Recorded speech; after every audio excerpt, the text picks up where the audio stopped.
Hi, this is Tina Dabi, AIR 1. I did my BA Honours Political Science from Lady Shri Ram College, Delhi University. I graduated in the year 2014. I have a lot of interests, the serious ones being painting, debating, also some amount of social work. But at the other end, the non-serious one is like any other young student, hanging out, watching movies. If we talk about whether we need to go for electronic material or paper material, I have always been very bookish.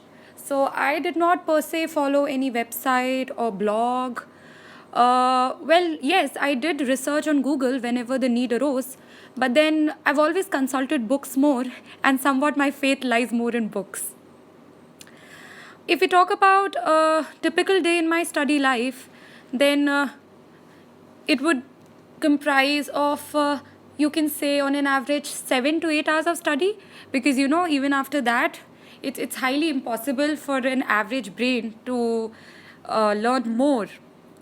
And as far as the methodology is concerned, what I used to follow when I used to study, I used to have targets of completing chapters every day, used to underline the important stuff, memorize it, and then after I finished all of that, just briefly take them down in notes. And the fantastic part was that these served as very quick revision notes just before the exam, because a day before the exam, you really don't have time to go through the whole chapter. So when you capture the essence, they also serve as excellent revision notes. If we talk about the pace of how I did my preparation, well, I did coaching for 1 year at Wajiram and Ravi.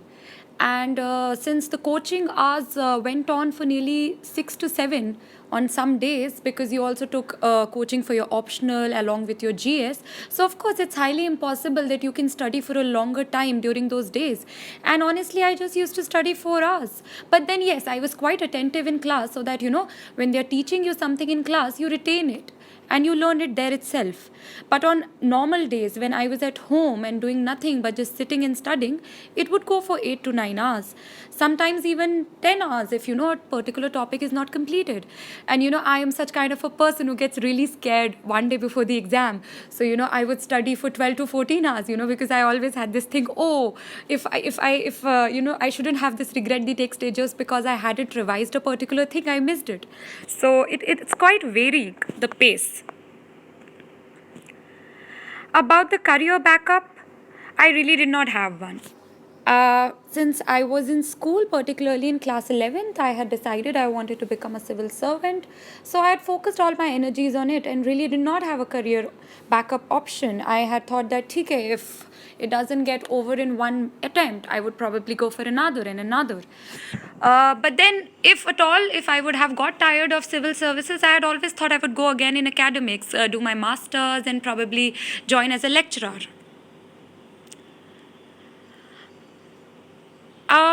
About English medium and Hindi medium, I really don't think it makes much of a difference. No matter what language you choose, be it English or non-English languages, you should be mastered in it. That's the point. You should be expressive in whatever language you choose. If you feel that you're more expressive in Hindi, I would advise you go for Hindi, because at the end of the day, the answers are judged according to how excellently you make your points. So as far as medium is concerned, I think one should choose in which one can express the best. Well, I've been asked whether what I learned from the whole journey of preparation for the examination. I thought that probably, if apart from the growing knowledge base that you acquire, you keep studying and you keep learning more about India, the world, and everything else, I think you also grow as a person. Like, I acquired a lot of self-discipline. I acquired a lot of patience. I acquired a lot of tolerance for myself. This is something which is also like building your personality. So I believe you also mature as a person. As far as what I would like to tell you all, I would really advise everybody to be very patient. This exam this exam is so tough, and I do recognize it's very tough. It was tough for me as well. And nearly 2 years of your investment go into it. 1 year you prepare for it, the other year you sit for it. So when so much time, so much lock-in period is involved, you grow weary, you go tired. So at such points, you really need to be patient and not lose hope. So patience is the key. Apart from that, hard work should not be a one-day issue. It has to be consistent. You might study only 4 hours, 5 hours, but do it daily. Make it a habit.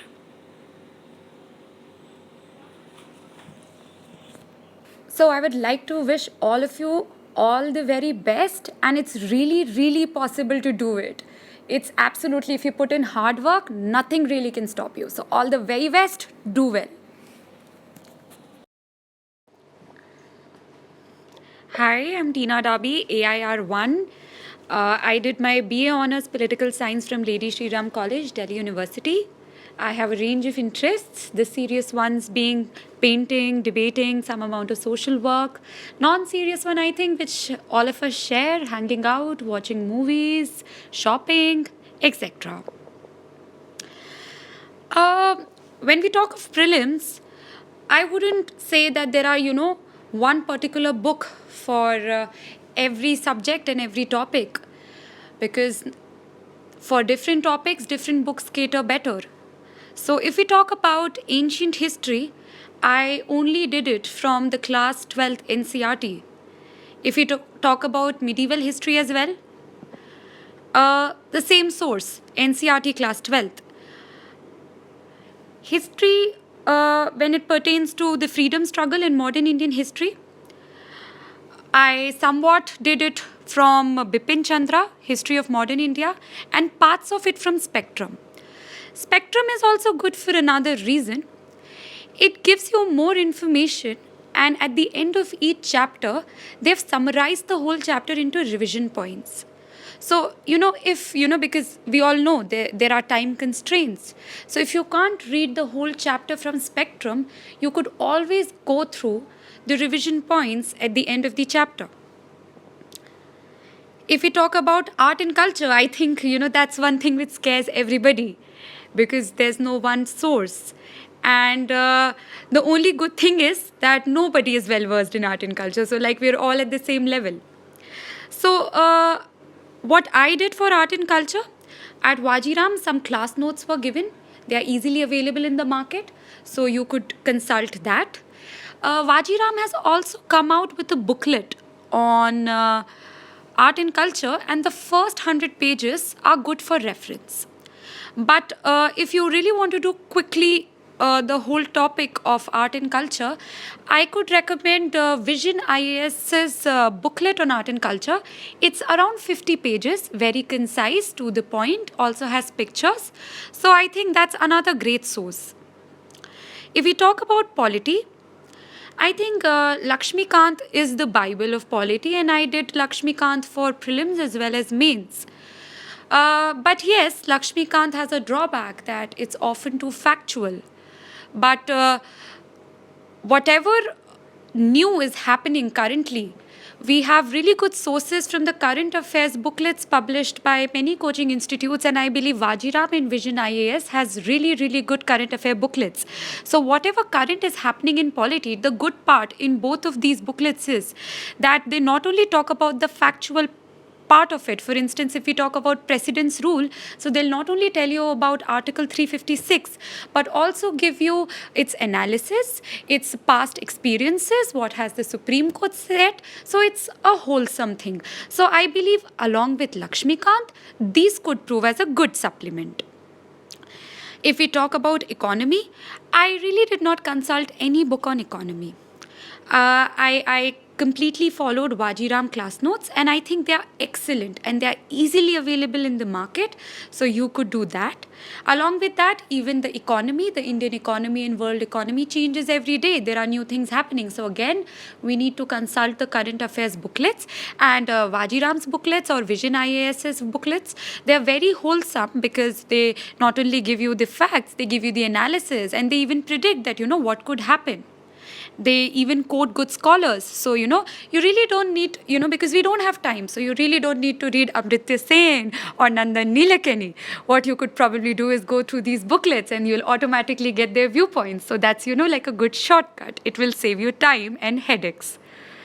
If we talk about science, I was really poor at science, being a humanities student. So, probably I'm not the right person to guide you all for science. So I had very limited sources. I just did the class notes of Vajiram. And since I was not very comfortable with science, what I did and what I could advise other students like me is that I completely focused on current affairs, related to science. Like, are there some new developments happening on the space front? Like we had the Mangalyaan, we had the Mars orbiting mission. So probably, you could focus on what's happening. And luckily, like that's what I found, even in prelims and mains, they were only interested in the current developments. So that's really good for students like me who have non-science backgrounds. Environment, if we talk about environment and ecology, I think that's a really hot topic. Like, year by year, the number of questions are increasing, and it's really unfortunate that students really don't pay attention to it.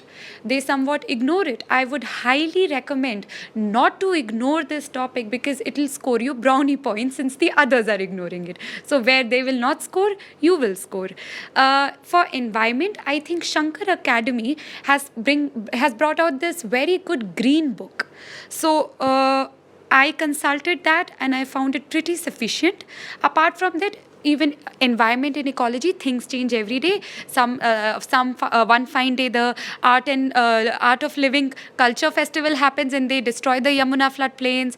Then on the other day, the Red Book data comes out. So, things keep happening. So it's very important that you have a current affairs orientation. And believe me, in prelims and mains, nearly 80% questions are current affairs based. Current affairs has to be extremely strong. If we talk about geography, if we talk about physical geography, I think physical geography is very theoretical and conceptual, and it takes time to build on the concepts. I believe to the class 11th NCERT, which I believe is named Fundamentals of Physical Geography, is very, very sufficient and has explained everything very nicely in detail with diagrams. So I think that's a very good source. If we talk about India's geography, I think class 10th NCERT is very, very good. Geography of the world, no one source, but Wizard publication has given everything in a very concise form, in tabular formats, so that may help as well. If we talk about national and international current affairs, I think current affairs booklets of Vajiram and Vision IAS are sufficient, and you wouldn't need anything more than that.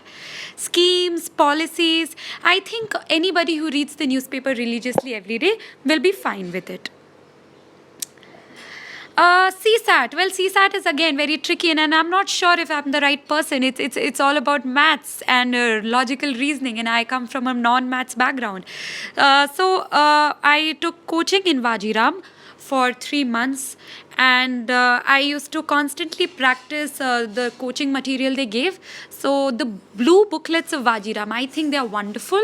They have ample practice questions, and they have even explained all topics very well.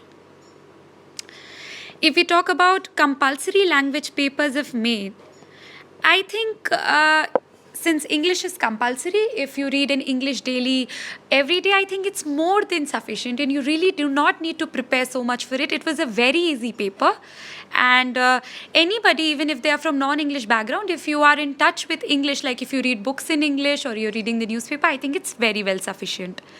As far as the other language paper is concerned, I had opted for Hindi, and I started reading a Hindi newspaper just 15 days before the exam, and it proved adequate. Essay.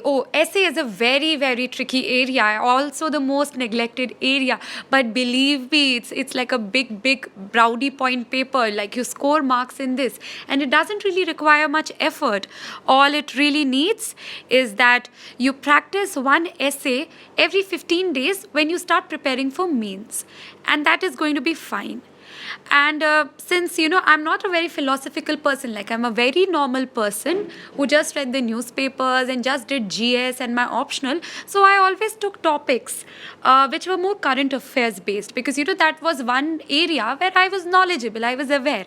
So for normal people like me who are not too philosophical in their orientation, I think this is a very good thing that you could always choose topics that are current affairs oriented. Mains. So, General Studies Paper 1 Mains, again, for culture, I consulted the same source as prelims, which is Vajiram class notes, and the Vision IAS booklet on art and culture, which is around 50 pages and is very concise. It's a good source. You must do it. Indian history, again, class 12th NCERT or the Bipin Chandra book.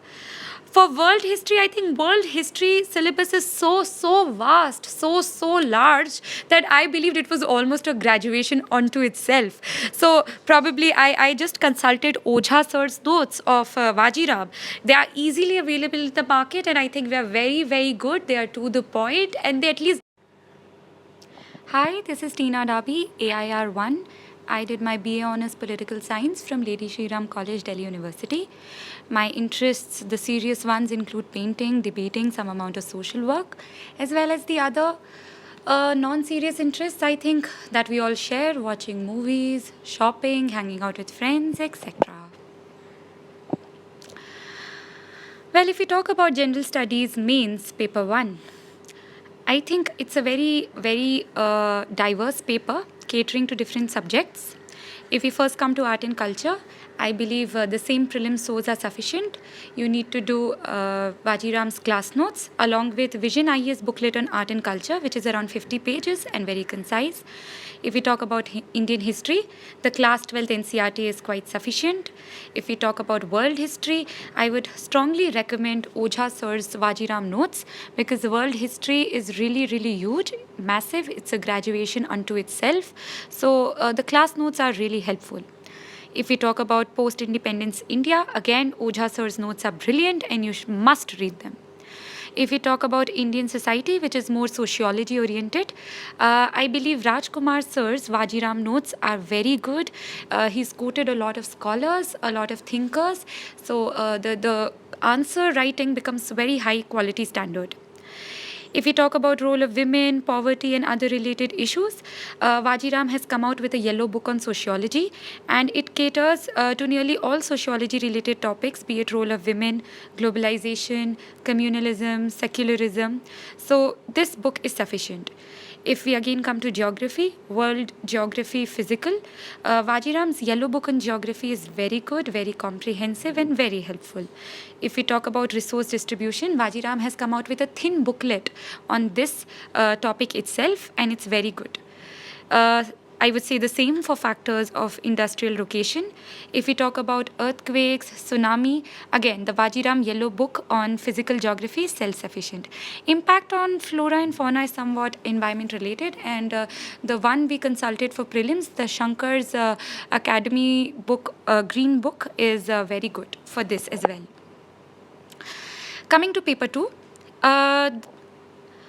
on the topic of Indian Constitution, devolution, dispute, redressal, these are very factual topics, and if anybody has done Lakshmikant well during prelims, it would just be a repetition.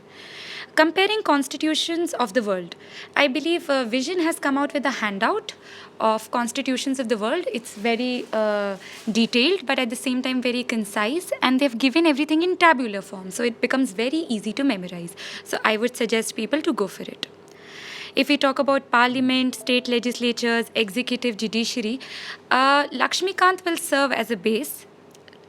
Apart from the analysis portion, I believe Vision IAS again has come out with very good handouts. For instance, if we take for Parliament, they have written a good handout of around 5 pages on why do we think that the parliamentary culture is on its decline. So this is an analysis portion. Like for another, what are the problems in judiciary? So these are easily available in the market. So apart from the Lakshmikant, which will provide you a theoretical base, this will provide as an analytical base. For other small topics like pressure groups, informal association, representation of peoples act, Vision IAS has come out with small handouts of 6 pages, and they're very good. I would strongly recommend people to do that. It's sufficient. You don't need to do anything else. If we talk about statutory bodies, constitutional bodies, extra constitutional bodies, Vision IAS handout on the same is very good. It not only has the facts, it has analysis and even recommendations. In fact, a lot of people say that you need to read ARC reports. The good thing is here they've already compiled suggestions from the ARC reports for you, so you don't need to bash your head reading them. Welfare schemes, bodies, and other such topics, I think this is very newspaper based, and anybody who's reading newspapers will be able to do it.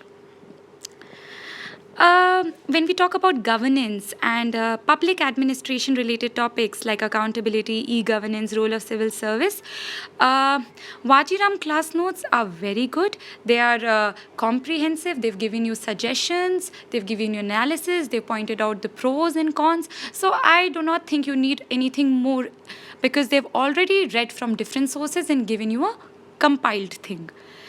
If we talk about international relations, I would suggest you take Shubhra ma'am's political science notes pertaining to international relations. They are very, very good. They not only give you a background of bilateral relations, they also give you the current thing and what we predict, what we think can happen if we take a certain path. She has quoted different scholars. It's very, very good. So I strongly recommend people to take that. Apart from the other small topics in IR, Vision IAS handouts are very good. They are again very concise and detailed at the same time. International bodies, I believe the focus and approach should be on those which are currently in news. So, for instance, during my time, a lot of discussion was happening on United Nations Security Council. So, a candidate must focus on that, and a question pertaining to that even came. So that's how UPSC really works. Paper 3 now. Paper 3, I think, again, this is something which I totally did from class notes. So when you talk about Indian economy, inclusive growth, budgeting, Sanjeev Verma sir's class notes are extremely helpful. And if by chance you can't get hold of the class notes, he came out even with a book on economy. It's by Unique Publication, so you might go for that as well.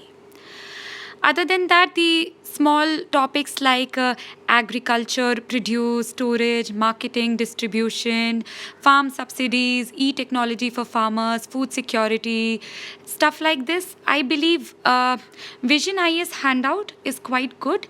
They've summarized each of these topics in 4 to 5 pages, and I'm honestly telling you that's what you actually need, because when you actually give the paper, you don't have so much time and you require very concise points and concrete points, solid points, and Vision IAS has done that for you. So that will save your time. Please go for that. Land reforms is a very important topic. Things keep coming from it. Shyam Sundar sir's notes of Vajiram are very, very good. He has also given it in a very tabular format, so it's very easy to memorize. If we come to science, again, I spoke to you about prelims, I would again even say that for mains, that focus should be on current affairs developments in science and technology. So the good thing about the current affairs booklets is that for instance, if they've talked about the Indian regional navigation satellite system, so they told us, okay, what is it about it? What is the basic technology used for such a mission? And what is expected? How are different countries of the world doing about it? And so, you get a proper analysis, a well-rounded answer. So I think current affair booklets, you take them from Vajiram or Vision IAS, they are very good and they are sufficient. If we come to national security, I think Vajiram Yellow Book on National Security will serve well for all the topics under national security. It is extremely detailed. It even has diagrams, yes, on national security. It is so well written. Like I prepared national security only from this book, and it has served me extremely well. Please buy this one. Coming to paper 4, ethics. I think ethics is a very tricky paper. It is also a very ignored paper, but it will also fetch you extra points.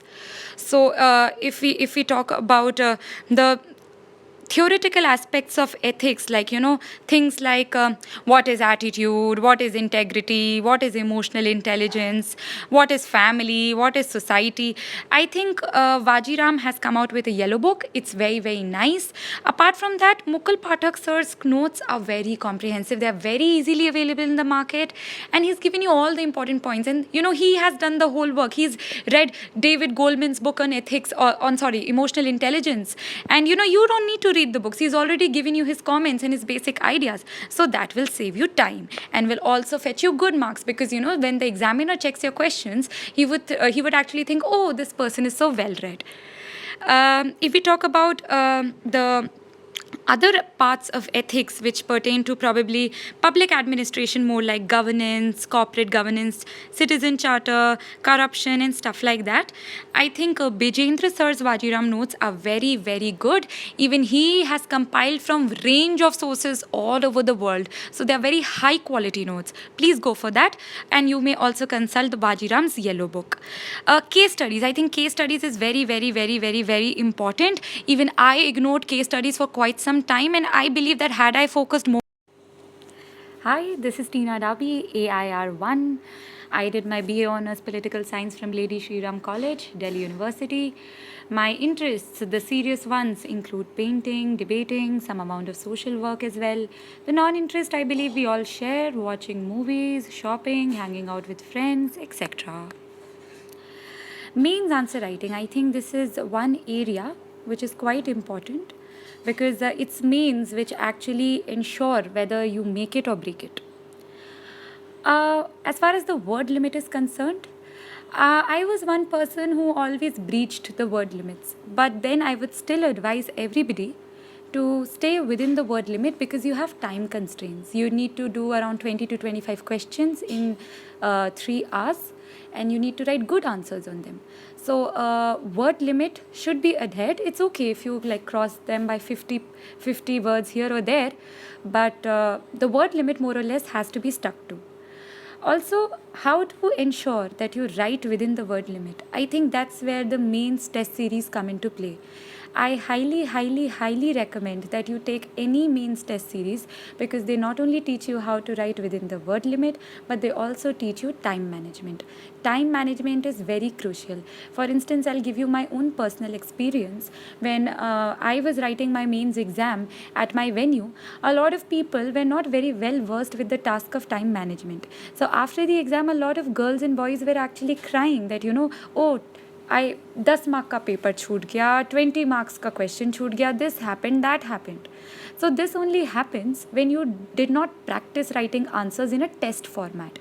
So practicing answers per se is not sufficient. You need to practice answers in a test format, in a proper test, in a proper time constraint. That is how you learn. Because let me tell you, it is a fight of every mark, and I have fought for every mark, and probably that is why Athar and I have a difference of 45 marks. You have to complete your paper, you have to fight for every mark. As far as there's always this question, do we write in points, do we write in paras? It depends from person to person. Sometimes people are comfortable, they are very well expressive even within points. But for me, I could only express when I wrote full sentences in proper paragraphs. Probably it's because of my humanities orientation. I've not been an engineering student, so I don't have this practice of writing in points. So, I wrote in proper paragraphs, but at the end of the day, I wouldn't say that this is the perfect strategy for everybody. It differs. So, choose how you will be able to express yourself better. If you think you are not very good with forming full sentences, please write in point-wise. Having good answers also requires some amount of decent presentation. Presentation in the sense that, it's always helpful if, you could underline the keywords and phrases, and you could write the names of the scholars in block letters. These little things really make your answer much more beautiful. So it's somewhat also about presentation. attempting questions. I think you absolutely have to attempt every question. And you know, if you're a serious candidate, you will know something about the topic even if you don't know what they've really asked. So I believe you have to write at least what you know, if you know something. But yes, if you completely do not know anything, please don't insult the examiner by cooking up stuff, because that is really insulting the examiner. Don't do that. But yes, like for instance, you don't know exactly what is being asked, but you have some vague idea about it and correct idea about it. Please write that down. Even that 1 mark or 0.5 mark or 2 marks will help. You have to fight for every mark. Diagrams also, it depends. You know, for instance, if you think you can make a very good diagram on a particular issue which will impress, not a useless diagram, but you know, something which will be impressive, something out of the box, please do it. It will fetch you brownie points. For instance, though I did not get an opportunity to have diagrams in my GS papers in mains, but for my optional, like I have political science as my optional, and it's very surprising that you could make diagrams in political science and in a theory paper. But I did that because, you know, that was very unique and something very appropriate at that particular question. So if you face such a circumstance, I would strongly advise you to make a diagram. And please, you do not have the time, you know, to highlight, use color pencils or pencil. You know, you're writing with a pen and that is sufficient. Just be neat. And it is not even so more about the handwriting, but how clearly you have written words. So, you know, if your words are clear, your diagram is clear, that is sufficient. That is all that they need. So I would just like to say that with little points and being careful on little fronts, it's quite possible to do this exam in one go. Like I did this, and I'm telling you, I was a very normal person. I did not even have much guidance. I just did things very meticulously in a very planned way. Plan your targets, plan your strategy, and pick strategy which suits you as a person. Don't follow people blindly, and just be very hardworking, very sincere to yourself. You know, and of course you'll come during those days, you'll have those days, you know, then where you don't want to study, and that happens to everybody. So, you know, one break in every 15 days is a must. You know, we are all normal people. Sleep is important. You know, those people who get up at 4 in the morning, agar isi se ho jata clear, to, you know, nothing like it. You know, you need 8 to 9 hours of sleep. You need a well-rested mind to do so much work, to learn so much, and take it as a learning experience. Enjoy studying, enjoy learning, and that will make all of it worthwhile. Thank you so much.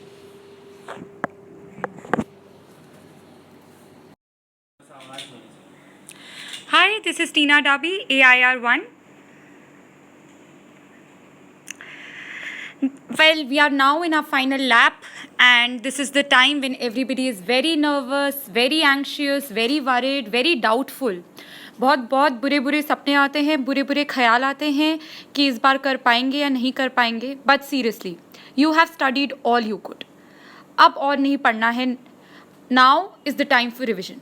So please stop worrying कि कितना कर सकते थे, कितना करना रह गया है. Each day जो भी अब बचे हैं should be allocated for each subject, जिससे आप सारे अपने important points revise कर पाएं. One day has to be kept for current affairs. Current affairs is very important. Nearly 60% of the paper will be from the current affairs. So, एक दिन निकाल के तो सब कुछ revise करना है उससे related. A lot of geography questions are directly from the atlas, so it's very crucial that one goes through India's map and the world map. Environment and ecology has somehow become the UPSC favorite for the past 3-4 years. So don't forget to revise the national parks, Red Book data, wetlands and Ramsar Convention. Science and technology, it's a good thing that UPSC is only interested in what's happening currently. So keep yourself abreast of all the latest developments of the field in the past 7 to 8 months. For economics, I think economic survey से बहुत questions आते हैं, either directly or related. So don't forget to refer to that. This is also a very khatarnak time in the sense that a lot of people will offer you a range of advice, will even misguide you to the extent that they'll force you to change your strategy. But please believe in yourself, keep faith in yourself, and stick to your own strategy. I believe a lot of you must have already given a lot of mock tests. So जो भी questions थे which you thought that this is an important question in the exam paper or this is a question I don't know, so please go through that. Identifying your own strengths is very crucial if you want to play on your points. Sleep is very, very crucial. 8 hours you can't cut on it because you need a fresh mind the next day for learning as much as you can, for revising as much as you can. This is the time when you really can't fall ill. You need to keep a proper diet. Eat ghar ka khana as much as possible. I also believe that this is a time when you're most upset, you're most disappointed, you doubt yourself, you really, really need to feel loved, cared for. So please take out time every day to talk to your parents, siblings, boyfriend, girlfriend, anybody who's close to your heart. Since a few days are left, I think we can all give up on going on Facebook, WhatsApp, Twitter. This will only eat up on your precious time. Please do not do any group study at this juncture. Only self-study will help. When we enter the examination hall, often a lot of people ask the other candidates कि तुमने कितना पढ़ा, क्या important है. Please don't do this. It will only lead to you panicking and you will spoil your own chances. When you have the question paper in your hand, please read each question very, very carefully. Sometimes we don't read the question carefully, we interpret it wrongly, and then we mark the wrong answer. A good way to tackle this problem is that you read each question twice before even looking at the answer options. When we attempt the paper, don't mark the answer straight away on the OMR sheet. First, encircle the right option in the question paper itself. After cross-checking, only then mark on the OMR sheet. Of course, there will be a good chunk of questions, around 30 to 40%, which will be doubtful, whether I should attempt it or not. Do I know it correctly? Do I know it completely or not? For those doubtful questions, attempt only where you are at least 85% sure. For CSAT paper, I think going for the reading comprehension questions should be done right at the beginning, since they require a well-rested mind. If you do them at the end, you will be exhausted and you might get them wrong. Since CSAT is qualifying, of course, play on your strengths. Do those questions which you are sure that you will score in them right at the beginning. Also, please don't listen to a song before the exam. You will listen to some song on the radio while traveling. Don't do that, as the tune will stick in your mind and you will get distracted while attempting the paper.